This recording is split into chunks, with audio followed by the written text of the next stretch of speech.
Hello everyone, it's your bud. In today's video I'm going to be talking about a creature that I made up. Now I'm not the only one to combine these creatures together, at least two of them have been combined together before in older editions, but we'll talk about that after I go through my story. And yeah, I think I'm the only one to combine all three of these together. And as well, I've been having some audio troubles, so hopefully the audio is alright for this.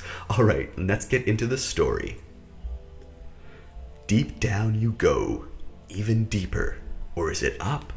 Without the light from the sun, moon, or stars, how could you tell?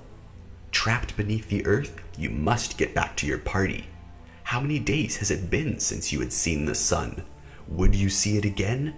But still, more than that, will you make it back out of these collapsing tunnels you so unfortunately fell into?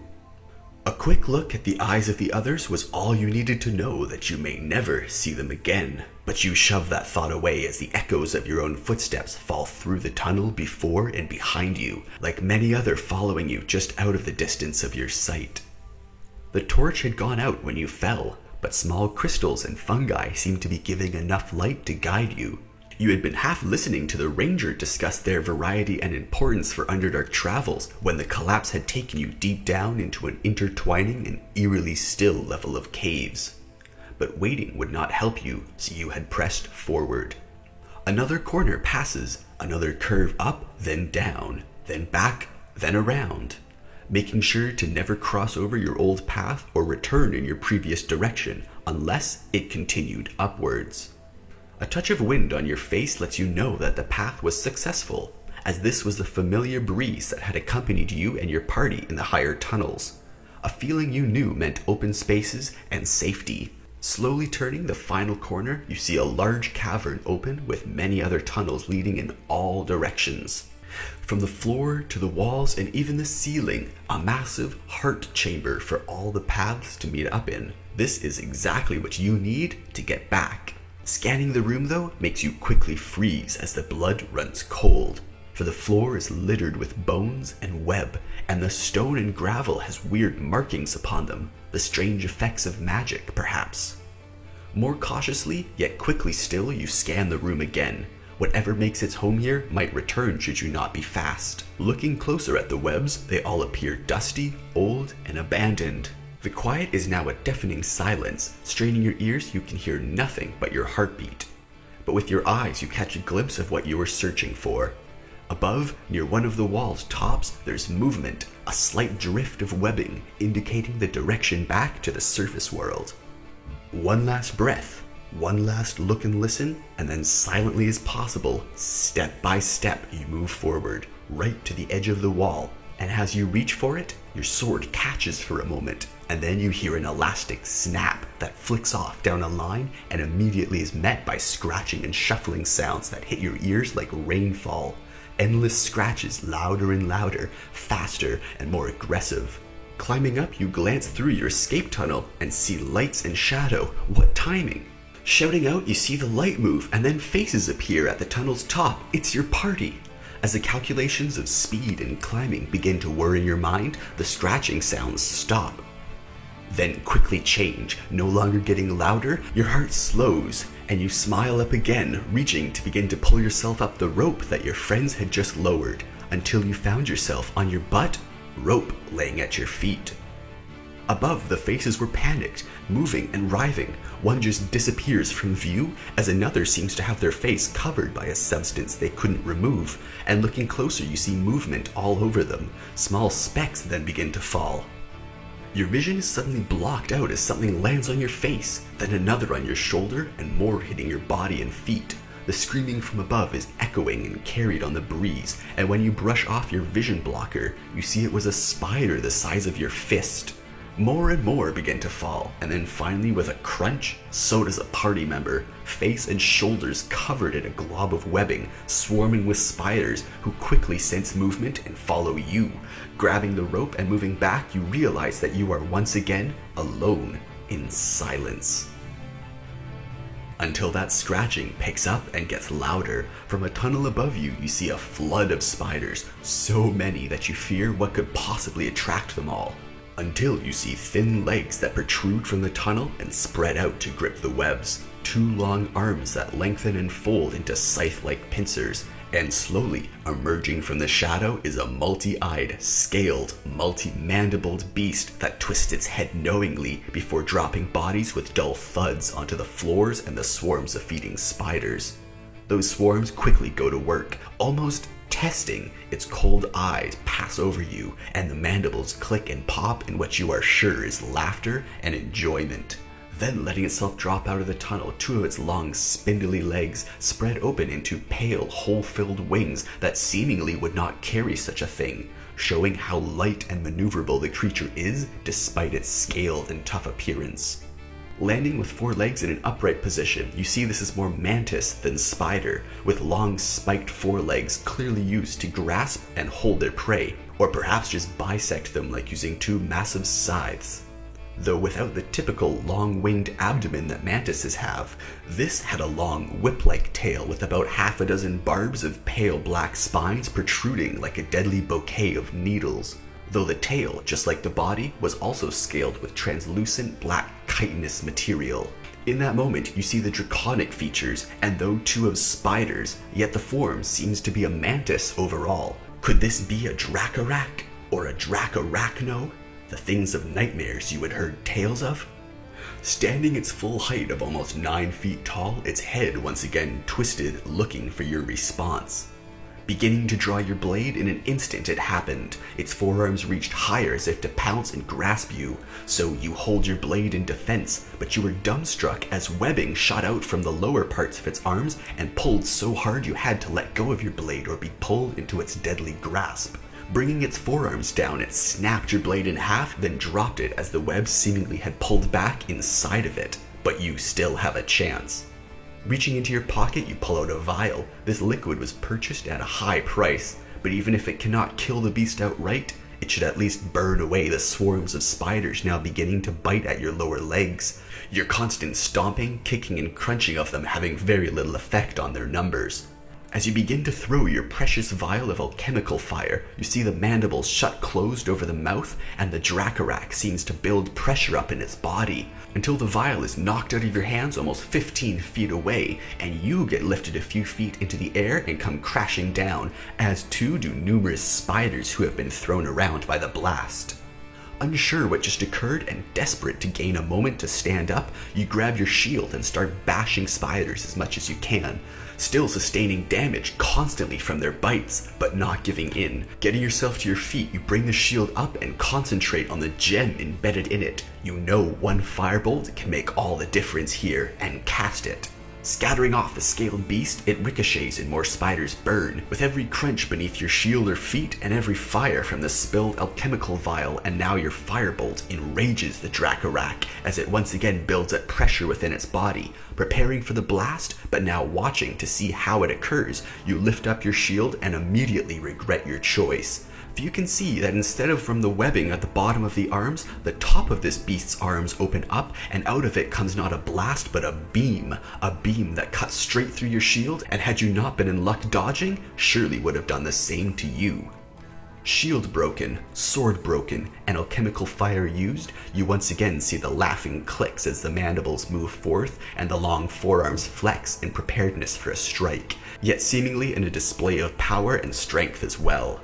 Making sure to keep your eyes on the web shooters within the Drac-Arach's lower arm and those beam and blast shooters from the top, you dash backwards trying to gain any space you can between the two of you, and then a flick of its tail from behind it sends a massive web and spiders towards you that both covers your lower leg and holds you in place. As the spiders quickly begin to make work of you, it seems those poisonous-looking spines on the tails also act as a structure to wrap web around into a large mass that can be launched to hold another in place. Opening its mandibles, it begins to breathe out what you can only guess must be its dragon flame, a cloud of billowing green-black smoke that overwhelms your senses and begins to slow your mind even more. And it's in this moment that you realize your failures. You had lost the battle when you had lost the alchemical fire. For you see, that blast that knocked the vial from your hands was laced with the same exhaustive energy, and having it so rapidly cast at you, you had not even noticed the lessening of your strength until this moment. Now you realize the true horror of being too weak to escape this thing that seemed determined to feed you to itself, its spiders, or maybe just to see you suffer. If this was any normal predator, it would have picked you off first, and then slowly take out the others from your party, but this was clearly no ordinary beast. The moment you saw the Drac-Arach's eyes, you knew its intent. Now sure that you are of a weakened state, the Drac-Arach stands tall on its lower 4 legs, its 2 front still holding their forearms ready to shoot webs, beams, blasts, or act as pincers, its tail flicking back and forth with a growing mass of webbing that could easily immobilize your other leg should you cut yourself free of this one, which the Drac-Arach surprisingly is allowing you to do, although you sense it's more of a cruel trick to allow you to fight as much as possible, or for it to get as much terror from its victims as it can. The final 2 legs of the Drac-Arach, or in this case, wings, once again unfurled themselves, unraveling from the spindly legs that they appeared to be and spread out like sheets of pale yellow-green silk. Then it began to flap, but not enough to fly, just enough to create currents. And then from its thorax and the back of its body, small spiders covered in poison liquid began climbing out of the witch's cauldron that the Drac-Arach called its back. The hollow space filled with poison and webbing was seemingly also home to a colony of spiders who would shoot out or in the web, or now react to the breeze by climbing out the Drac-Arach's body and leaping to the breeze made by its flapping wings, walking closer and closer. Step by step the world grew darker until all around was spiders, darkness, and the red glow of the Drac-Arach mantid's eyes. Okay, so yeah, that is the Drac-Arach mantid. I just wanted to write a cool thing. I was gonna maybe draw a picture of it, but my art's pretty terrible. So we've got 2 wings, 2 mantis-like arms, and then 4 other spider-like things. It doesn't have the whole mantis abdomen because the mantis's abdomen is where it keeps its wings, and this one has its wings sort of folded up and wrapped around. Think of like a flag wrapped around a flagpole, but imagine that with 2 of its wings are doing that around its... It's just creepy. I just can't imagine a spider mixed with a dragon. Ooh. So this is a few different things all combined together. Number 1, I came up with this idea a few days ago. There have been many spider dragon builds. There was even a 3.5 had an official spider dragon. I think there actually might be some others, but I was inspired by Decadence. If you haven't seen Decadence or Decadance, I'm not sure the name, it's a TV show, it's an anime, and there's people hunting monsters. There's some people called the Tankers. They're elite warriors that fly around using floating witch cauldron looking things on their backs that attach to needles that are jammed into monstrous enemies attacking the people. They have like this cauldron on their back, and it's like, I don't know, I just imagine a cauldron of poison, but then it looks so much like a spider having sort of like the Shelob thing, and yeah, I was immediately reminded of giant spiders like Shelob with a piercing attack from like a venomous filled container that I think instead of this being a tanker that it's a human thing, I thought, what if it was a naturally filled venomous container? And then I thought of spiders. So I should say that I will most likely use the words venom and poison interchangeably here. I'm not exactly sure of the two. I'm just too tired to look that up right now. But I might say venom or poison interchangeably. But you understand the concept I'm going for here. So the Drac-Arach is a spider dragon mantis thing, and in the worlds of D&D there are many horrifying creations by many horrible things, and the dragon I've chosen for this creation is a Tartarian dragon, or like a Tartarus dragon. Perhaps they're the most cruelest and most dangerous dragons to be found. They're a mix of black and green, whose home realm is that of a layer of the abyss named Carceri, I believe. They rule over legions and feast off the weak and powerless, for fear, weakness, and the vast gulf of power between their victims and themselves only sweetens the taste of their meals. Leaving behind a large meal for a preferred morsel of pain and suffering is just what they would like to do. So in my story, they could have like gone for the one person alone and then gone and taken the party members later, but the person that they got afterwards was a lot more scared when their whole party was defeated and they were just like completely helpless. So yeah, they're just evil, they're cruel, and if you want to know more about the Tartarian Dragon, then go watch AJ Pickett's video. he has a great video on it, and that was what inspired the dragon form of this. So to terrorize the weak is to be a Tartarian dragon, and as such they see goodness as repellent as we find evil to be. And even the most foul of the prime material realm still taste washed out and watered down compared to the fear and suffering inflicted upon all those beneath the Tartarian dragons in their home plane. So they can have such fear in their victims. Their entire plane is a plane where tormentors go. So like if you were mean to people and you tormented people in life, then when you go to hell, you go to this layer of the abyss. And then those people that tormented others then all get eaten by these awful Tartarian dragons. So combining this creature with a spider makes perfect sense. A hunter who would single out prey, one that chooses to cruelly hunt down a single weak and powerless foe to relish in the terror it can inflict. So yeah, like just imagine Shelob mixed with a Tartarian dragon, and yeah, that's kind of what I was going for. So spiders and dragons are really large forms, each with very spread out bodies. They're sort of wide, and though they can each make their forms smaller by controlling their limbs, either by dragons looking like worms or spiders like making themselves look small, I feel that their overall body shape is too large for making the most of small tunnels. So I thought a longer, leaner body would suit this creature well. So that's why I only made it like 9 feet tall. And I really liked the Mantis form because it was really thin and long.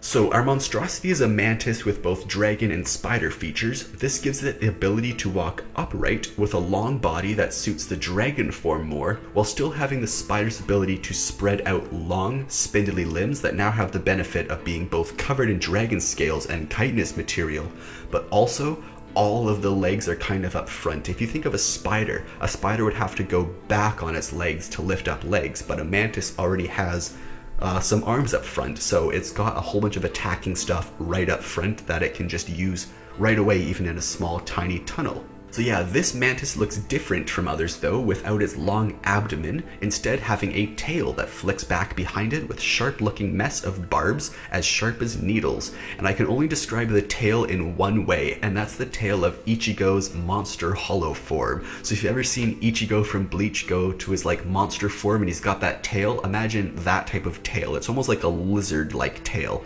So yeah, we've got the dragon lizard-esque tail, but imagine the color of the scales.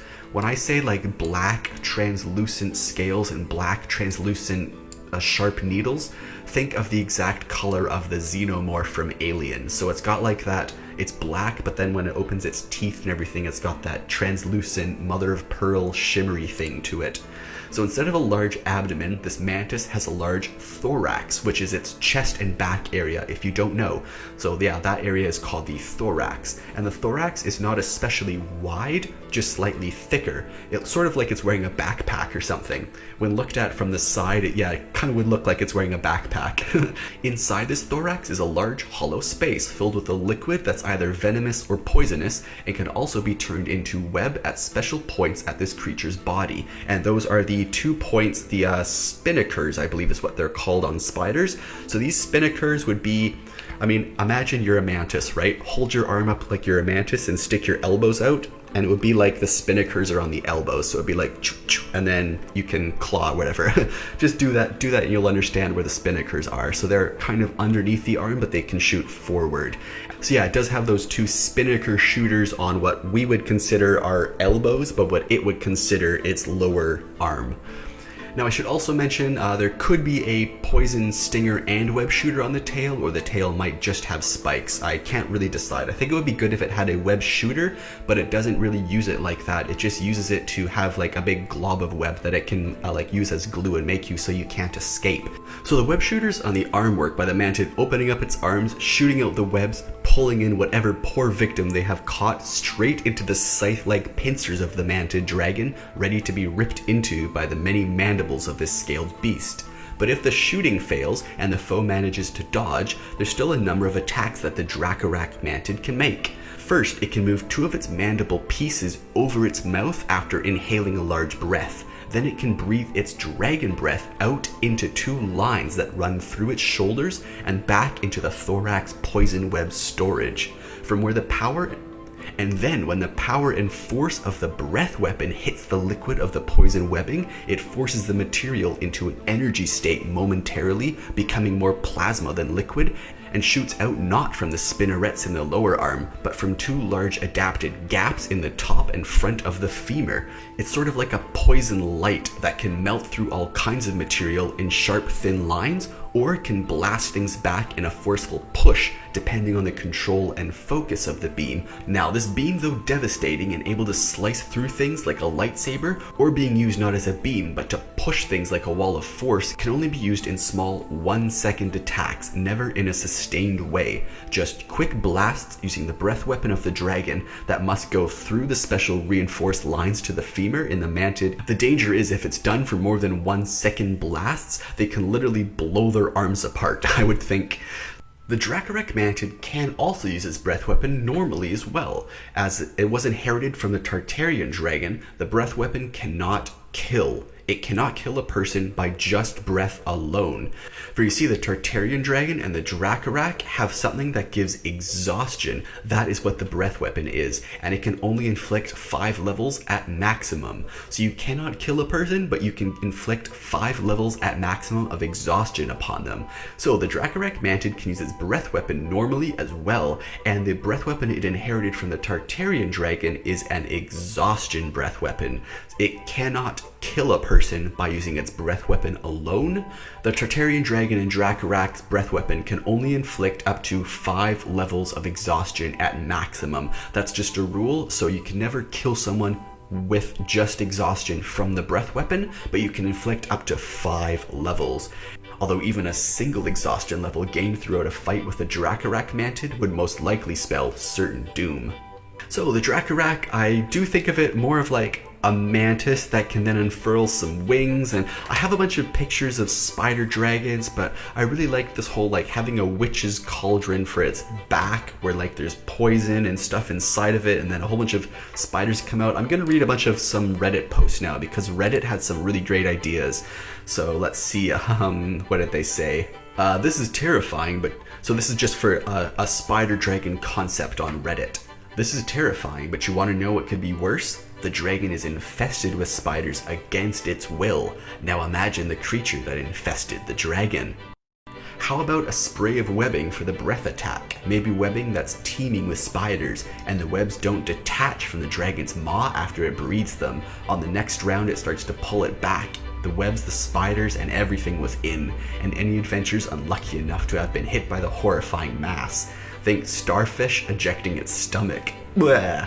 And then it said maybe the dragon itself is host to a hive mind swarm of psionic spiders, parasitically manipulating its body as a mobile nest. Another one here says it makes sense biologically because spiders also carry their young on their backs. So imagine if this thing shoots webs, and if you get stuck in them, the other spiders make their way over. Remember, spiders do fly during a short period of their life. And actually this is true, they use static electricity. They're one of the few animals that can, well actually I think they're the only animal that can fly up into the atmosphere. Like they can literally fly to the edge of space. And since they can do that, they can fly up and then they'll drift down to a completely different part of the world. So it's really, really interesting. And so they had the explanation of maybe the older ones can no longer fly. That way you can control how many enemies there are. So instead of that, like they said, like maybe just do like fist-sized spiders, or maybe they're propelled out of the stomach. And it says, as for the design, assuming the spiders are the young and many spiders eat their mother, you have the horrid image of this blind monstrosity covered in its own young, gradually eating through it, full of holes and chunks, brimming with hungry eyes, desperately trying to satiate their hunger with something other than itself for just a moment. And then they said make it undead as well. Blech, but it's just so gross. So yeah, the Drac-Arach is a kind of neat idea, but then to make it a mantid as well, I just thought the mantid was a bit better to have a sort of like, I mean, I know it's not bipedal because it has 4 legs it's standing on, but it's an upright, vertical, sort of like thin, it's sort of got the humanoid shape to it, even though it's an insect. I know it's a complete insect shape. I think it would just fit a bit better. So I'm not 100% sure on what the face would be like. Let me know down below. What do you think the best like Drac-Arach face would be like? Do you think it'd be more Mantis, but with like some horns on the back of the head and scales, or like slightly more elongated face? I don't really know. So let's see, for the moves we have the wing flap to spore out spiders. We have the venom needle. We have, let's see, 4 legs on the bottom, 2 arms on the front like scythes, 2 legs on the back that are like wings. It can jump. Someone suggested that the spider cannot fly, but it can jump and climb anything. And that would be really, really cool. It might be infested with the spiders, or that just might be a natural part of its life. One of the people said that it might be a form of small things giving up the ability to, like, the small things might just give their young to someone so that they get left alone, or maybe it's small things that are living inside a bigger thing because it's safe. So it's not 100% sure whether they're being forced to live there, whether they're young, whatever. It could infest others with these spiders potentially. And I have like just written down here, apex of cruelty. So yeah, that is the Drac-Arach mantid. I don't know exactly what else I have to say about that. I wrote that little story. You seem to understand that it's just a cruel Tartarian dragon mixed with Shelob, mixed in the form of a mantis. And is it mostly scales with like a kind of Ichigo hollow tail sort of thing going on, like whips? So it's, I think like I really wanted the mantid form, and it has that long whipped tail. I guess I really did it's inspired kind of by the xenomorph from Alien. So imagine a color and the behavior of the xenomorph from Alien mixed with a more evil Tartarian dragon sort of thing. So not exactly just, we want it to be more evil, we want it to be, yeah, the apex of cruelty, like I said. So thanks for watching this, everyone. Hopefully you enjoyed this, and hopefully my audio is still going. Looks like it's still going. So yeah, hopefully you enjoyed this. Leave this a like if you want some more cool creatures, some stuff I've made up, or if you want me to just share neat ideas I found online. Leave any questions or suggestions in the comments below, and I'll see you in tomorrow's video. Thanks for watching, everyone. Have a great day and have fun terrorizing your friends with this monster. See you tomorrow.